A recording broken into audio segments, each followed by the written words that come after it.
सभी को नमस्कार। भारतीय जनता पार्टी ओबीसी मोर्चा द्वारा आज उड़ीसा प्रदेश में आयोजित इस प्रेस कॉन्फ्रेंस में हमारे सभी इलेक्ट्रॉनिक मीडिया, प्रिंट मीडिया के सम्मानित पत्रकार बंधुओं का मैं बहुत बहुत स्वागत करती हूँ।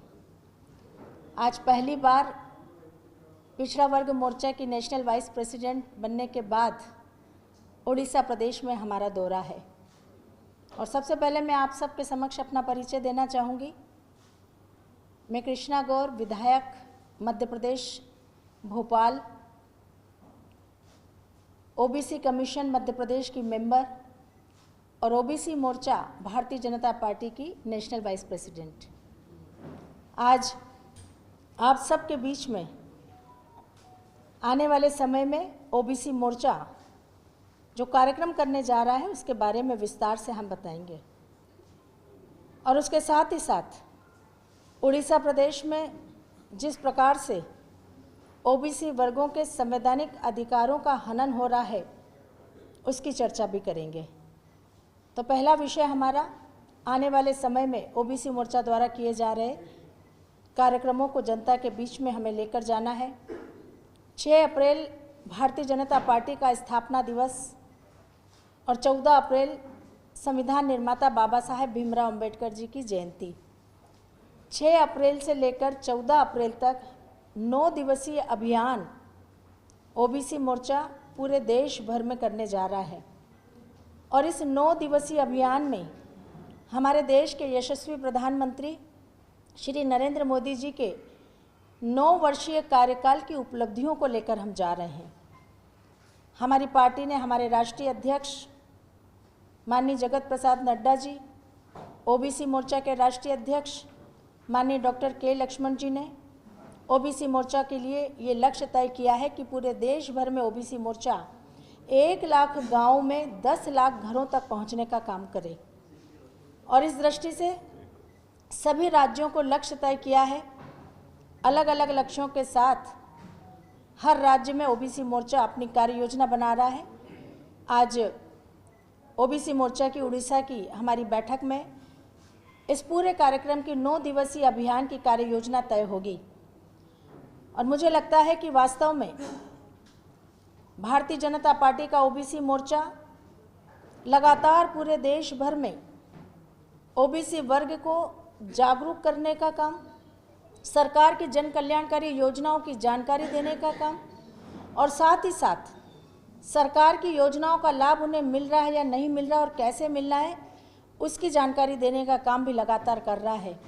जहां हमारी सरकारें हैं वहां पर और तेज़ी से हमारे ओबीसी वर्ग को लाभ मिले और जहां हमारी सरकारें नहीं हैं वहां हमारे ओबीसी वर्ग को लाभ मिल रहा है या नहीं मिल रहा, ओबीसी मोर्चा लगातार सतर्कता के साथ इस बात पर नज़र रखे है और लगातार कोशिश यही कर रहे हैं कि राज्य सरकारें जिस प्रकार से ओबीसी वर्ग के साथ भेदभाव कर रही है, उन्हें विकास की मुख्य धारा से वंचित रख रही है, वहाँ पर उन सरकारों के साथ संघर्ष करे और बड़ी आबादी जो ओबीसी वर्ग की है उनको न्याय दिलाने का काम करे। हमारा अभियान जो 9 दिवसीय अभियान है 6 अप्रैल से प्रारंभ होगा। पार्टी का स्थापना दिवस है और उसके लिए लगातार 9 दिवसीय कार्यक्रम हमने बनाकर दिए हैं। 11 अप्रैल को समाज सुधारक श्री ज्योतिबा राव फूले जी की जयंती भी है। उस दिन भी ओबीसी मोर्चा के कार्यकर्ता पूरे प्रदेश में, पूरे देश में जहाँ जहाँ भी हम जा रहे हैं वहाँ बड़े कार्यक्रम आयोजित करेंगे। उसके साथ ही साथ हमारे 9 दिवसीय अभियान में ओबीसी वर्ग के जितने महापुरुष हैं उन महापुरुषों की प्रतिमा की स्वच्छता सफाई का विशेष ध्यान रखा जाएगा। हम वृक्षारोपण करेंगे, सामाजिक जागरूकता के कार्यक्रम करेंगे, बुद्धिजीवी संगोष्ठी हम करेंगे ताकि बुद्धिजीवी ओबीसी वर्ग के बुद्धिजीवी वर्ग के बीच में भी हम सरकार की योजनाओं को पहुंचाने का काम करें कि किस प्रकार से प्रधानमंत्री श्री नरेंद्र मोदी जी के इस देश की बागडोर संभालने के बाद इस देश में ओबीसी वर्ग का भाग्य उदय हुआ है। और वास्तव में मुझे आज गर्व है यह कहते हुए कि आज़ादी के इन 75 वर्षों में जब हम अमृत काल मना रहे हैं पहली बार इस देश के ओबीसी वर्ग को यह एहसास हुआ है कि कोई सरकार उनके कल्याण के लिए काम कर रही है, विकास की मुख्य धारा से जोड़ने का काम कर रही है। वरना आज़ादी के बाद लगातार ओबीसी वर्ग न्याय की गुहार करता रहा, लगातार इस बात की मांग करता रहा कि जिस प्रकार से देश में एसटी और एससी के आयोग बने हैं, उन्हें संवैधानिक दर्जा दिया गया है, वैसा ही ओबीसी का भी आयोग बने, संवैधानिक दर्जे के साथ बने। लेकिन कभी भी पूर्व की सरकारों ने इस ओर ध्यान नहीं दिया। लेकिन प्रधानमंत्री श्री नरेंद्र मोदी जी ने 2014 में देश का नेतृत्व संभालते ही सबसे पहला काम हमारे एनसीबीसी पिछड़ा वर्ग, राष्ट्रीय पिछड़ा वर्ग आयोग को बनाकर उसको संवैधानिक दर्जा देने का काम किया। यह हमारी बड़ी उपलब्धि। हमारी उपलब्धियों में प्रधानमंत्री जी ने लगातार एक के बाद एक ऐसे निर्णय लिए जिसने पिछड़े वर्गों को एहसास कराया कि अब धीरे धीरे विकास की मुख्य धारा से जुड़ना प्रारंभ हो गया है। हम जानते हैं कि आज भी पिछड़े वर्ग के युवा कोई व्यवसाय करना हो, स्वरोजगार शुरू करना हो, तो उनके पास उतनी पूंजी नहीं होती, क्योंकि बरसों से पीड़ित, शोषित, वंचित समाज हमारा पिछड़ा वर्ग रहा है। और इसीलिए प्रधानमंत्री जी ने, हमारी सरकार ने ये तय किया कि पिछड़े वर्गों के युवाओं को भी हम स्वरोजगार से जोड़ें। इसलिए प्रधानमंत्री वेंचर कैपिटल योजना स्कीम लेकर आए हैं, जिसमें पहले 50 लाख रुपए तक का लोन दिया जाता था, उसकी सीमा बढ़ाकर अब 15 करोड़ करने का काम हमारी सरकार ने किया है। आज बड़ी संख्या में पिछड़े वर्ग के युवा स्वरोजगार से जुड़ रहे हैं। वो स्वयं ही रोजगार प्राप्त नहीं कर रहे, बल्कि कई और लोगों को भी रोजगार देने का काम कर रहे हैं। हम जानते हैं कि जब तक हमारे पिछड़े वर्ग के क्रीमी लेयर की सीमा 6 लाख रुपए थी, बहुत सारे लोग हमारी योजनाओं का लाभ लेने से वंचित रह जाते थे। और यही सोचकर हमारे प्रधानमंत्री जी ने, हमारी सरकार ने क्रीमी लेयर की सीमा को 6 लाख से बढ़ाकर 8 लाख करने का ऐतिहासिक निर्णय लिया। उसके साथ ही साथ राष्ट्रीय पिछड़ा वर्ग आयोग को जब संवैधानिक दर्जा मिला, तो स्वाभाविक रूप से सबसे बड़ी उपलब्धि हमारी इस बात की थी कि पिछड़ी, अति पिछड़ी जातियां जो राज्यों में हैं, उनको चिन्हित करके केंद्रीय सूची में शामिल करने का अधिकार राज्यों को सौंप दिया। ये बात अलग है कि उड़ीसा राज्य में उन जातियों को शामिल किया या नहीं किया, इसकी बात हम इसके बाद करेंगे। पर लेकिन इतना बड़ा अधिकार, संवैधानिक अधिकार, जिसकी मांग भारतीय जनता पार्टी पूर्व की सरकारों से लगातार करती आ रही थी, लेकिन पूर्व की सरकारों ने कभी नहीं सुना।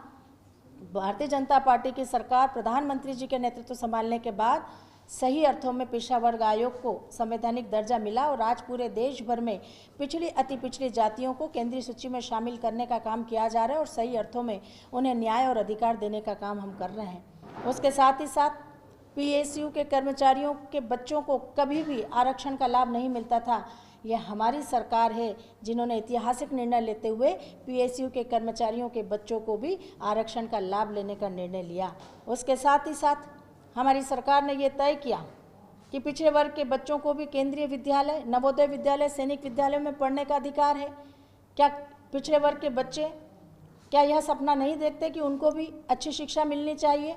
लेकिन बरसों से पीड़ित, शोषित, वंचित समाज इस तरह कभी उठ ही नहीं पाया और इसीलिए हमारी सरकार ने यह निर्णय लिया कि सैनिक स्कूल, नवोदय विद्यालय में, केंद्रीय विद्यालयों में अब 27% आरक्षण पिछड़े वर्ग के बच्चों को भी मिलेगा, जिससे देश भर में आज बड़ी संख्या में पिछड़े वर्ग समाज के बच्चे केंद्रीय विद्यालय, नवोदय विद्यालय, सैनिक विद्यालयों में पढ़कर अपना कैरियर बना रहे हैं और अपने परिवारों की आर्थिक स्थिति ठीक कर रहे हैं।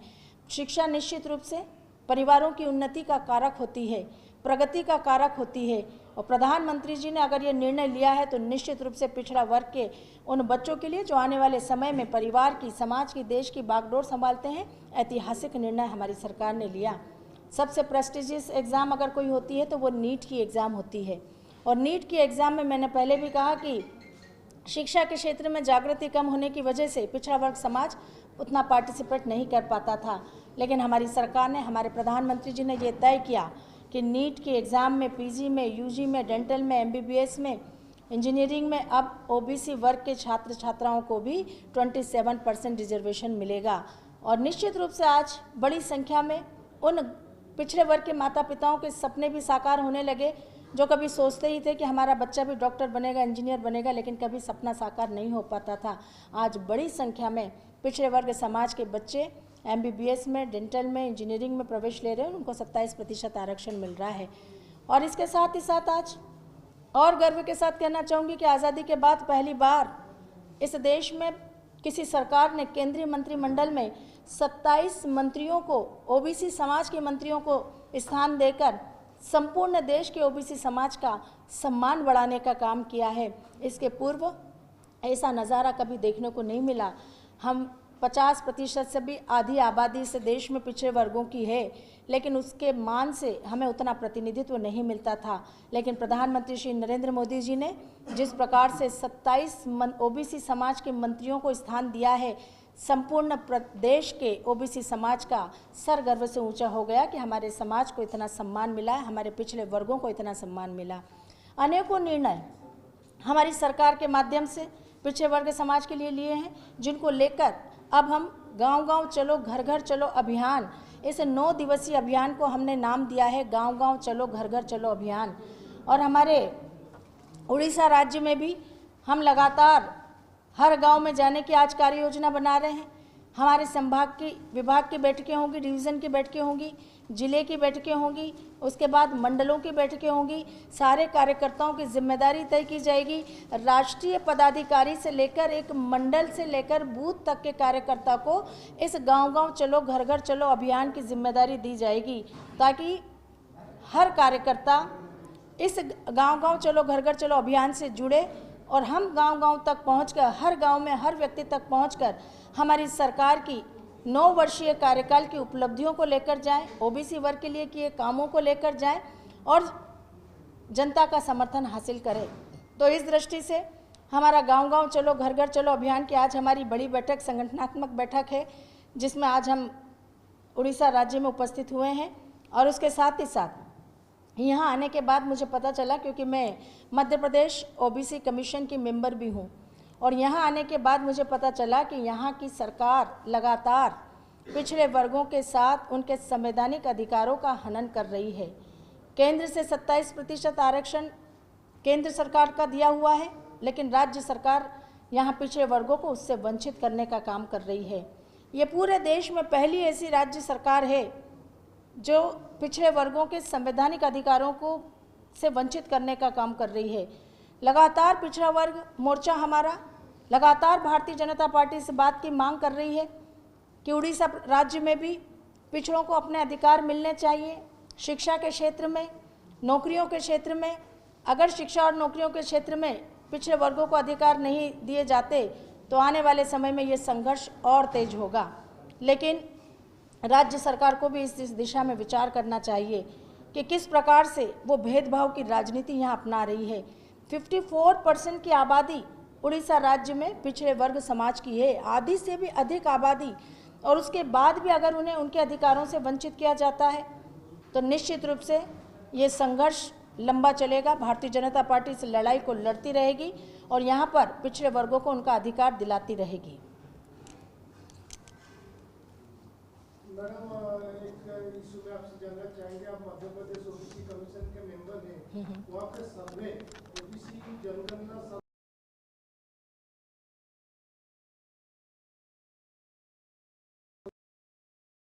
राज्य बीजेपी उसको विरोध कर रहा है, डोर टू डोर सर्वे की मांग कर रहा है। देखिए, मैं मध्य प्रदेश की आपको बात बताती हूँ कि मध्य प्रदेश में कोर्ट का आदेश जब आया कि मध्य प्रदेश में स्थानीय निकाय ग्राम पंचायतों के चुनाव OBC आरक्षण के बिना होंगे, तब हमने चुनाव स्थगित किए थे। उसके बाद हमने लगातार इस बात का प्रयास किया कि हम पूरे मध्य प्रदेश की OBC आबादी का सर्वे करें।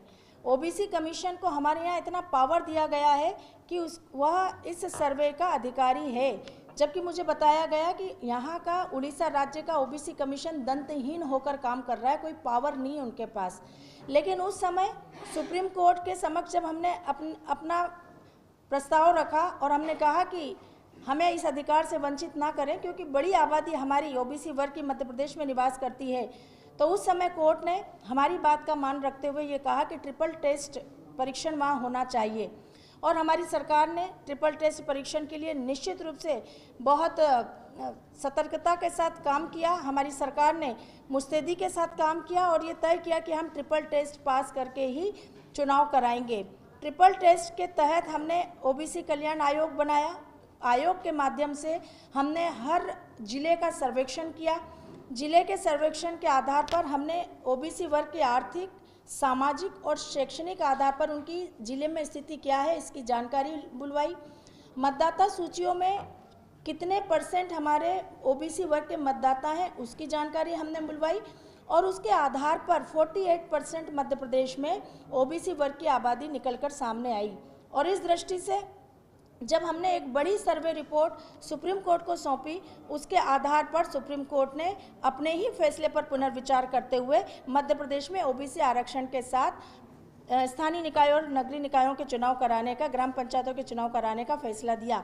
तो अगर सरकार की इच्छा शक्ति है कि ओबीसी वर्गों को न्याय दिया जाना चाहिए तो निश्चित रूप से वो उसमें सफल होते हैं। आज बड़ी आबादी ओबीसी वर्ग की, अगर ओबीसी वर्ग का चुनाव जो हुआ ग्राम पंचायतों का, स्थानीय निकायों का, अगर ओबीसी आरक्षण के बगैर होता तो इतनी बड़ी संख्या में हमारे ओबीसी वर्ग के लोग इस अधिकार से वंचित रह जाते। लेकिन हमारी सरकार की चिंता थी, हमारी सरकार की प्रतिबद्धता थी, हमारी सरकार का संकल्प था कि हमें ओबीसी वर्ग के साथ न्याय करना है।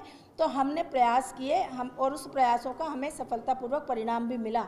लेकिन उड़ीसा सरकार निश्चित रूप से कह सकती हूँ कि बिल्कुल ओबीसी वर्ग की चिंता नहीं कर रही है, ओबीसी वर्गों को अपने अधिकारों से वंचित कर रही है, क्योंकि यहाँ भी बिल्कुल वैसा ही मामला हुआ और यहाँ भी वो चाहते तो ट्रिपल टेस्ट कर सकते थे, यहाँ भी वो पिछड़े वर्गों को अधिकार दे सकते थे, लेकिन उन्होंने चुनाव करा दिए बिना ओबीसी आरक्षण के। अब आप विचार करिए कितनी बड़ी 54% आबादी उड़ीसा राज्य में ओबीसी वर्गों की है, कितना बड़ा अन्याय इससे बड़े वर्ग का उड़ीसा राज्य में उड़ीसा की सरकार ने किया है, जिसकी हम पूरी तरह से भर्त्सना करते हैं। सर्वे की तरीका ये जानना चाहते हैं, उसमें उधर क्या था मध्य प्रदेश में, door to door survey online या ऑफलाइन? नहीं, हमने डोर टू डोर सर्वे कराया और डोर टू डोर सर्वे से ही सही अर्थों में सही सर्वे होता है और इसलिए हमारी सरकार ने ये तय कर दिया था कि बिना डोर टू डोर सर्वे किए वो सर्वेक्षण को हम मान्य नहीं करेंगे और इसीलिए हमारा सर्वे सही पाया गया। सुप्रीम कोर्ट में हमने सर्वे की बड़ी रिपोर्ट सौंपी और उसके आधार पर पहली बार सुप्रीम कोर्ट को अपने ही फैसले पर पुनर्विचार करना पड़ा।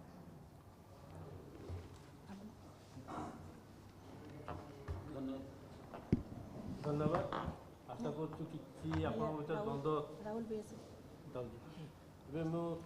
राहुल जी को अनुरोध करी से किसी तथ्य उपस्थापन करेंगे। राहुल सभी को नमस्कार।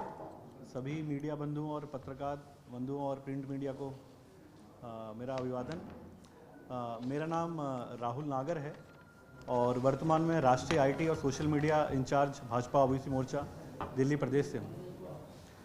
हम लोग उड़ीसा प्रदेश में प्रमुख तौर से अपना गांव-गांव चलो घर घर चलो अभियान के तहत हमारा उड़ीसा प्रदेश में प्रवास है आज, जिसके अंतर्गत हम उड़ीसा के सभी तकरीबन 36 जिलों के अंदर अपने ओबीसी समाज के जिले से लेकर मंडल स्तर तक की बैठकें की पूरी योजना बनाने का आज हम लोगों ने बीड़ा उठाया है। इसीलिए आज की ये बैठक रखी गई है।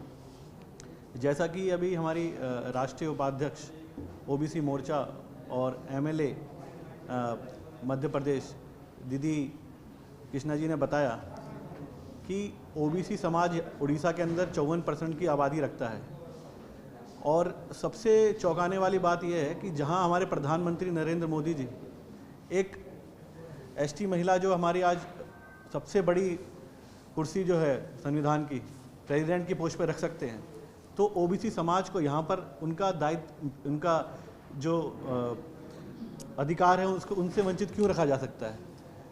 क्या आप लोग भी अपने अपने राज्य को, उड़ीसा राज्य को भी ये सोचना चाहिए, यहाँ के मुख्यमंत्री को सोचना चाहिए, जब ओबीसी समाज का इतना बड़ा दायित्व है, इतना बड़ा वोट बैंक है आपका, तो आप उनका हक दिला के उन्हें पंचायत चुनाव में रखिए। जिस प्रकार से मध्य प्रदेश में, उत्तर प्रदेश में सरकारें ओबीसी समाज के लिए हक के लिए लड़ रही हैं, अभी उत्तर प्रदेश का भी इलाहाबाद हाईकोर्ट में चल रहा है, वहाँ भी ओबीसी समाज पक्का पंचायत राज में हक लेके चुनाव जरूर लड़ेगा। उसी प्रकार उड़ीसा को भी चीज़ करनी चाहिए।